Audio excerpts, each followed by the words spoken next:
Bismillahirrahmanirrahim. Assalamualaikum warahmatullahi wabarakatuh. Waalaikumsalam warahmatullahi wabarakatuh. Alhamdulillah. Alhamdulillah ala nikmatillah. La haula wala quwata illa billah. Asyhadu an la ilaha illallah wahdahu la syarika lah wa asyhadu anna Muhammadan abduhu wa rasuluh. La nabiyya ba'da. Para pemirsa, kembali berjumpa dengan media sosial Masjid Al-Fatah dalam kegiatan talk show, bincang-bincang ringan tentang pendidikan agama bagi generasi muda.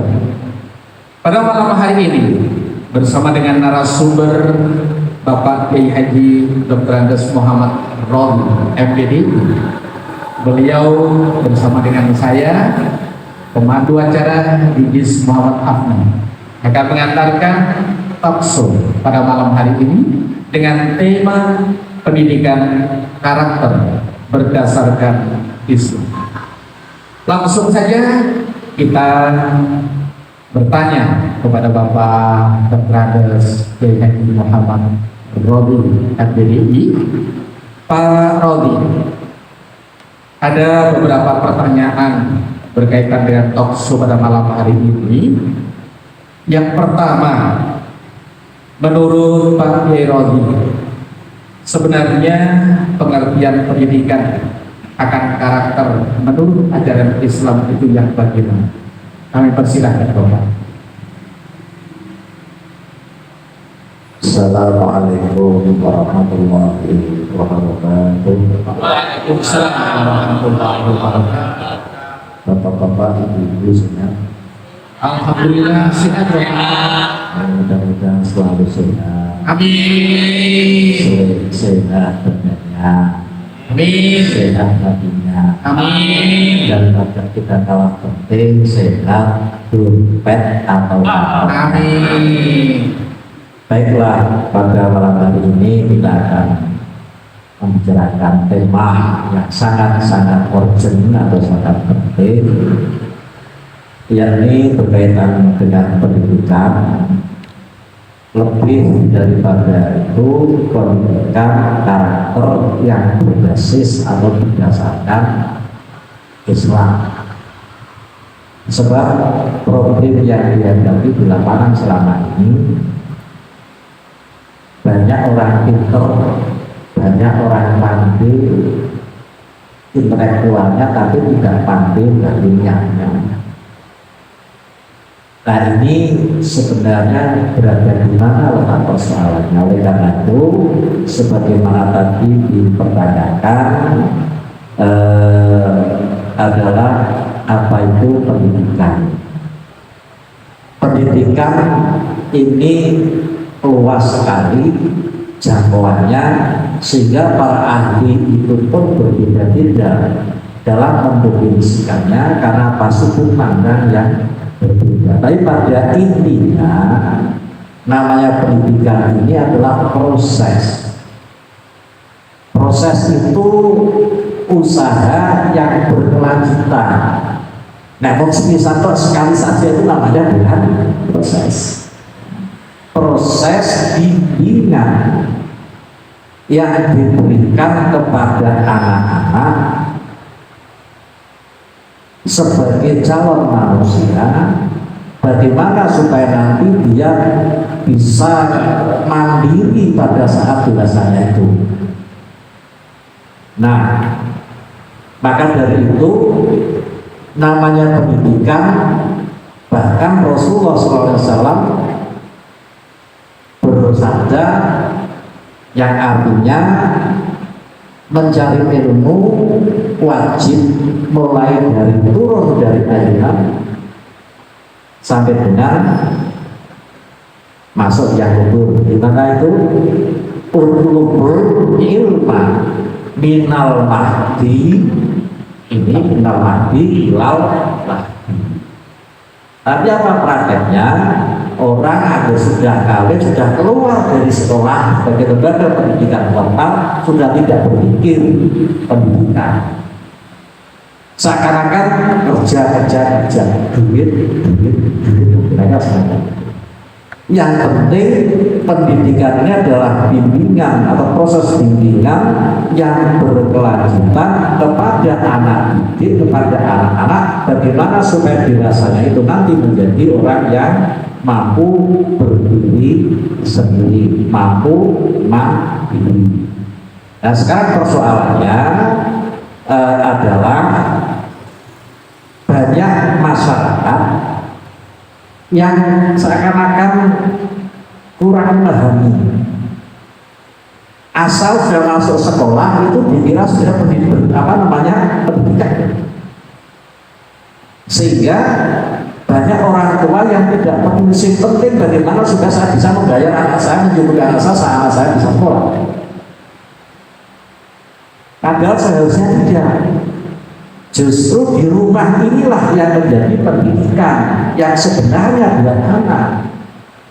Sekolah itu di teori saja, kemudian pada prakteknya ada di rumah. Nah bagaimana kalau anak-anak itu orang tuanya cari duit, kurang mempedulikan bagaimana persoalan atau apa sesuatu yang dialami anaknya pada sekolah. Oleh karena itu dalam kaitan dengan ini kami menghimbau kepada semua masyarakat bahwa pendidikan tidak cukup hanya dengan di sekolah saja. Understand? Yes, itu yang betul. Understand? Yes. Oke, bagus. Tapi Pak Yai, Ya. artinya pendidikan itu menjadi tanggung jawab orang tua, sekolah, dan masyarakat. Apakah demikian Pak Yai? Begini, justru yang pertama kali berkewajiban menurut agama itu adalah orang tua. Ya, besok kalau dihisab anaknya ini sudah diberikan pendidikan apa belum, agama apa belum, bukan sekolah, bukan dunia, tetapi orang tuanya. Karena anak adalah amanah.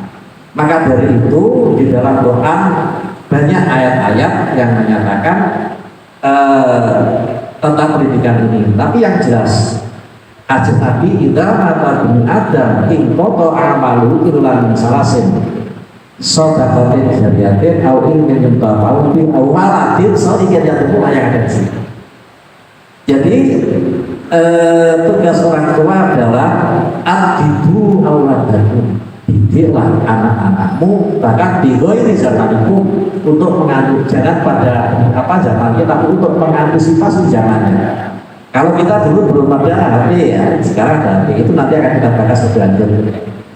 Nah, prinsipnya kembali pertanyaan tadi, justru yang menjadi penanggung jawab pendidikan anak adalah orang tua. Kullu ra'in wa mas'ulun an ra'iyatihi. Yang akan dimintai pertanggungjawaban anak ini nanti dididik agama apa tidak, dididik apa tidak, bukan guru, bukan sekolah, tetapi orang tuanya. Adapun lembaga sekolah ini sifatnya sebenarnya membantu memfasilitasi, ya, agar proses pendidikan yang dilakukan oleh orang tua itu lebih mudah. Kita bisa bayangkan kalau nggak ada sekolah, rumah mendidik anak sudah jadi kerja, ya. Itu kira-kira semacam itu. Kemudian masyarakat juga begitu. Masyarakat ini juga termasuk lingkungan pendidikan.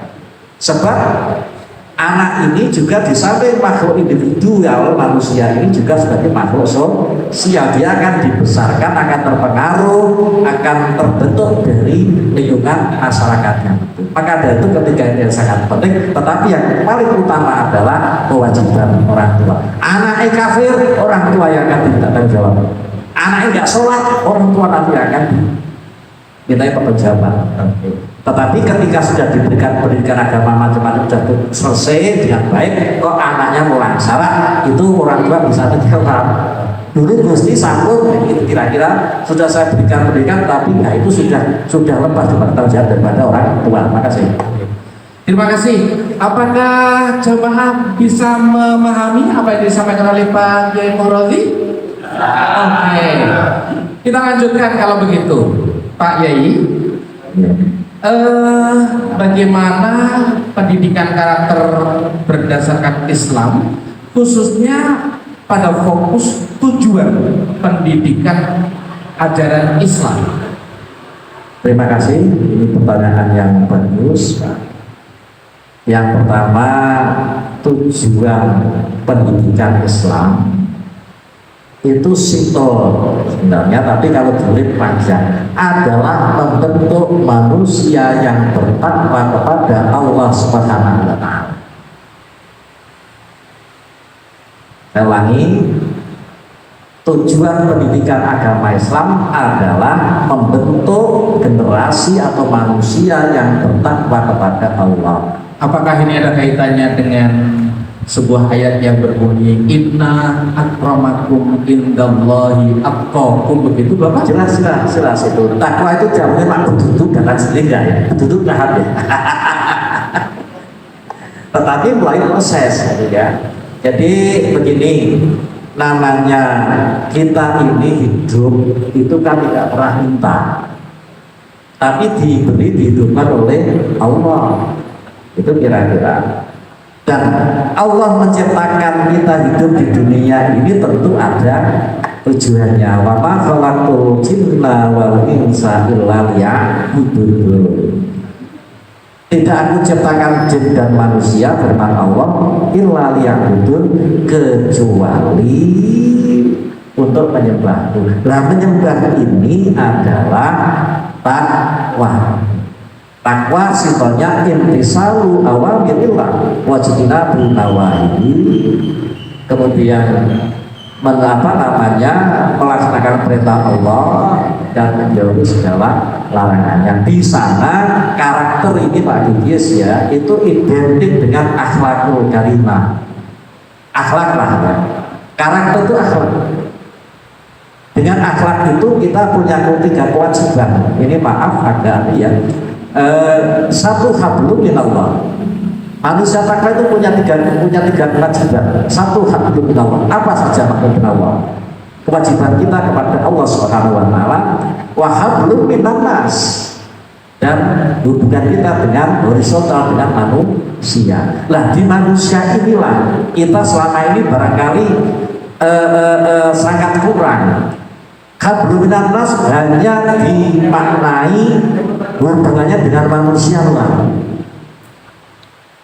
Tidak ada konsep hablum minan nafsi, mengakrabi dirinya sendiri. Sehingga kita ini tercetak nek ana masalah itu wong liya sing disalahke, tidak jarang untuk mengoreksi diri sendiri. Harusnya hablum minan nafsi baru hablum minan nas. Mestinya begitu. Sehingga tidaknya nyalahkan orang lain. Wah, itu manut salah orang lain, itu salah orang lain. Nah, ini mungkin perlu digalakkan. Islam adalah hablum minan nafsi baru wa hablum minan nas. Kode-kode manusia tapi hablum nasi kepada masyarakat. Kemudian yang terakhir adalah hablum minal alam, mengakrabi alam. Oke, berarti artinya berkomunikasi dengan Allah, berkomunikasi dengan sesama manusia, dan berkomunikasi dengan alam, begitu Bapak. Dirinya sendiri. Para jamaah, kami persilahkan untuk mengangkat tangan siapa yang akan mengajukan pertanyaan. Woi, luar biasa, ternyata atensi dari para jamaah. Kami persilahkan dari depan. Mari Ibu. Terima kasih. Assalamualaikum warahmatullahi wabarakatuh. Waalaikumsalam warahmatullahi wabarakatuh. Nama saya Julia.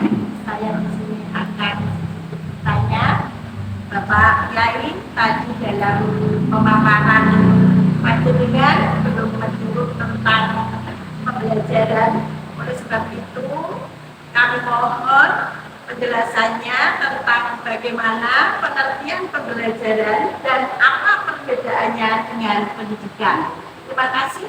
Assalamualaikum warahmatullahi wabarakatuh. Waalaikumsalam warahmatullahi wabarakatuh. Kami berikan kesempatan kepada Bapak Kiai Dr. Andes Mokrozi MBDI berkenan untuk memberikan respon. Terima kasih, pertanyaan yang bagus.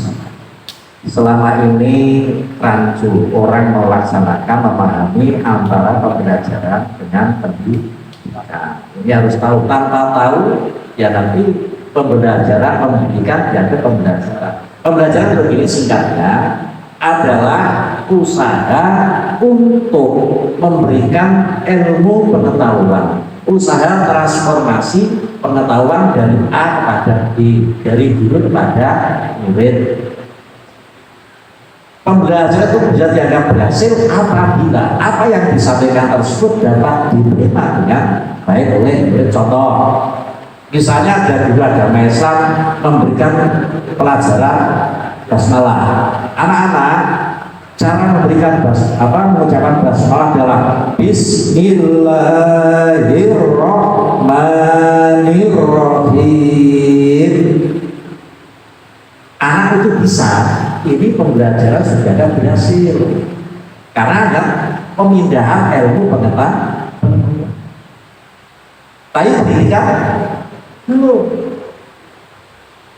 Baru ketika dia bisa baca basmalah, tetapi mau makan, jatuh langsung mau tidur brengsek itu bahasa apa ini? Ini pembelajaran berhasil, tapi pendidikan belum berhasil. Kira-kira kan banyak begitu. Ya dia tahu bismillah, tahu hafal. Allahu Akbar hafal. Bismillah doa-doa ya, doa-doa itu hafal. Tapi sebatas pada hafal di lisan. Ketika di rumah tadi tidak dipraktekkan. Maka dari itu tadi saya katakan rumah tangga ini sesuatu yang levelnya di pembelajaran. Baru saat ketika anak bismillah, orang tuanya itu memberikan tuntunan anak-anak, ayo kalau mau makan baca basmalah. Kalau dikasih orang bilang apa? Alhamdulillah, terima kasih. Nah, kalau sudah ada praktek semacam itu, ini baru pendidikan berhasil. Karena di pendidikan kan tadi saya sampaikan dari awal adalah usaha yang terus-menerus, proses memberikan, menanamkan nilai-nilai. Kalau agama ya agama Islam dalam hal ini, apa itu nilai tadi baca basmalah, kapal dan sebagainya. Kalau itu sudah anak kemudian dari luar masuk rumah ambil minum, kemudian mau minum bismillahirrahmanirrahim, setelah selesai alhamdulillahirrahmanirrahim, ini pendidikan pembelajaran berhasil, tapi pendidikan berhasil. Paham ya? Terima kasih. Begitu Bu Juwaria. Oke. Apakah masih ada pertanyaan dari para jamaah di media sosial Masjid Al-Fatah ini? Oh, ternyata masih. Kalau tadi dari depan, sekarang kami persilahkan dari belakang. Terima kasih. Assalamualaikum warahmatullahi wabarakatuh. Waalaikumsalam warahmatullahi wabarakatuh. Saya Sulit. Mohon tanya, tadi kan Bapak Yai menerangkan bahwa kita perlu ada proses pendidikan berkelanjutan, terutama anak-anak. Nah ini saya bertanyakan bahwa dalam praktek di lapangan masih banyak ditemui anak-anak yang belum berkarakter Islami, contoh sholatnya masih bolong-bolong, masih telat, didikan orang tua belum maksimal. Ini mohon pencerahan Pak Yai. Menurut pendapat Pak Yai gimana? Terima kasih. Assalamualaikum. Waalaikumsalam warahmatullahi wabarakatuh. Langsung saja kita dengarkan respon dari Pak Kiai Haji Dr. Andes Muhammad Rawi MBD. Dipersilahkan. Terima kasih Pak Sulis atas pertanyaannya, kepada Anda keren sekali. Tapi memang dalam praktek selama ini anak tapi sholatnya masih bolong-bolong, padahal dia sudah berkewajiban SMP, SMA dan seterusnya. Ini sebenarnya bukan berarti belum berkarakter Islami, tetapi karakter Islamnya belum 100%. Nah, ini memang banyak sekali yang demikian itu karena apa? Antara pendidikan pembelajaran di sekolah dengan pendidikan di rumah ini tidak atau belum nyambung sepenuhnya. Bagaimana mungkin anaknya mau jamaah kalau bapaknya sendiri tidak jamaah, padahal dekat masjid, anaknya jamaah ya pikiran saja di masjid itu. Kira-kira ngono ki ono ngene. Mungkin teko. Itu jadi Pak Sulis, ini memang menjadi pemikiran kita bersama orang-orang tua. Kalau anaknya mau sregep sholat, uswatun hasanah dari orang tua, bapaknya juga sregep sholat. Kalau anaknya kepingin jadi sregep jamaah, ya bapak ibunya lah, kemudian sregep jamaah. Kenapa? Pada dasar anak itu ketika di lembaga keluarganya mengikuti apa itu pembiasaan kita semacam ini karena berbeda, karena kebiasaan kita dulu berbeda yang kita terima dengan orang tua. Itu Pak Sudis ya. Jadi persoalannya adalah ada pada orang tua. Karena itu saya pernah melihat bapaknya itu ngoprak-ngoprak putranya supaya ke masjid, tapi bapaknya katuan cekak kalau udah medhun. Kira-kira macamnya kurang. Maka dari itu uswatun hasanah dari orang tua sangat menentukan anak ini menjadi baik dan tidaknya dipaklah kemudian hari. Artinya berarti keteladanan orang tua sangat penting bagi pendidikan. Ya, uswatun hasanah. Baik, masih adakah pertanyaan dari jamaah? Oke, masih ada waktu beberapa saat lagi, kami persilahkan. Terima kasih. Assalamualaikum warahmatullahi wabarakatuh. Waalaikumsalam warahmatullahi wabarakatuh. Ini Pak Yai, nama saya Sugeng Penjelasan.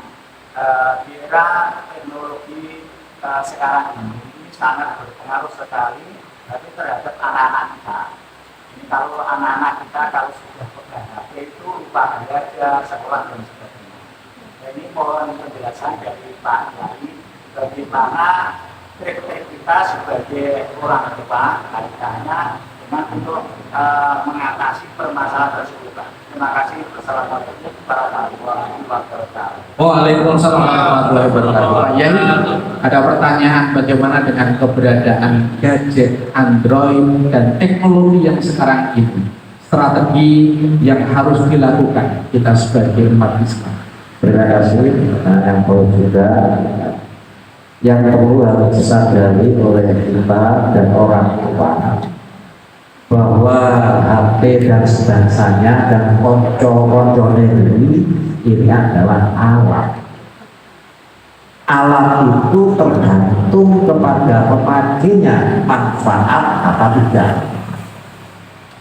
Contoh, peso bisa untuk mengiris daging, mengiris berangkat, lombok dan sebagainya bermanfaat, tetapi juga bisa untuk mengusir orang. Itu kan manfaat. HP juga begitu. HP ini bisa mencerdaskan orang, tetapi juga justru bisa juga membusukkan, menjerumuskan begitu Pak Yai maksudnya. menjerumuskan. Tetapi Pak Yai, Rasulullah pernah menyampaikan, ajari anak dan cucu sesuai dengan zamannya, begitu Pak Yai. Tadi dari atas saya sampaikan Oke, baik. Nah ini nanti menurut Nabi, makanya jadi orang tua jangan mudah putus asa. Kuncinya berarti tidak boleh putus asa Pak Yai. Ya benar, putus asa apa? Ini sebagai ilustrasi, saya pernah mendatangi resepsi pernikahan. Ketika itu ada keluarga yang turun dari mobil, ya, ada satu itu begitu turun dari mobil itu kemudian memegang HP sambil memainkan HP. Nah, kemudian nari-nari begitu. dia jalan dan sambil jalan kemudian saya ketabrak pintu tapak itu ini begini Pak. Sekarang itu ada indikator atau indikasi. Nah orang bocah memang mudah sekali itu. Alat yang paling ces untuk teman-teman kalau nangis untuk menghidupkan anak. Begitu nangis kasih HP menang. Lah oleh karena itu HP silahkan itu cuma satu kebutuhan zaman, tetapi orang tua harus pandai-pandai mengatur. Satu, kapan anak bisa dikasih HP, kapan anak belum waktunya dikasih HP, dan program-program apa saja yang perlu diberikan kepada anak. Itu kira-kira sahabat dia bijaksana di dalam memberikan HP kepada anak-anaknya. Jangan amek gampangi, ambil gampangi, nangis kasih menang, nangis kasih menang. Itu nanti anak-anak itu akan menjadi HP yang dijual. Terima kasih. Para jamaah sekalian, mungkin masih banyak pertanyaan yang pasti ada di pikiran Bapak Ibu sekalian, tetapi Pak Yai, karena keterbatasan waktu, jika kami boleh menyimpulkan bahwa pendidikan karakter berdasarkan Islam masih sangat dibutuhkan dalam kehidupan saat ini dan sangat-sangat dibutuhkan, karena pada dasarnya disampaikan oleh Pak Yai bahwa manusia diciptakan tiada lain hanya untuk beribadah. Wa ma khalaqtul jinna wal insa illa liya'budun. Karena keterbatasan waktu Pak Kiai, kami mohon maaf. Mudah-mudahan kita masih ada kesempatan di waktu yang akan datang bersama dengan media sosial Masjid Al-Fatah. Saya Idris Muhammad Afnan sebagai presenter, mohon maaf. Marilah kita akhiri dengan membaca hamdalah bersama-sama. Alhamdulillahirabbil alamin. Billahi taufiq wal hidayah. Assalamualaikum warahmatullahi wabarakatuh.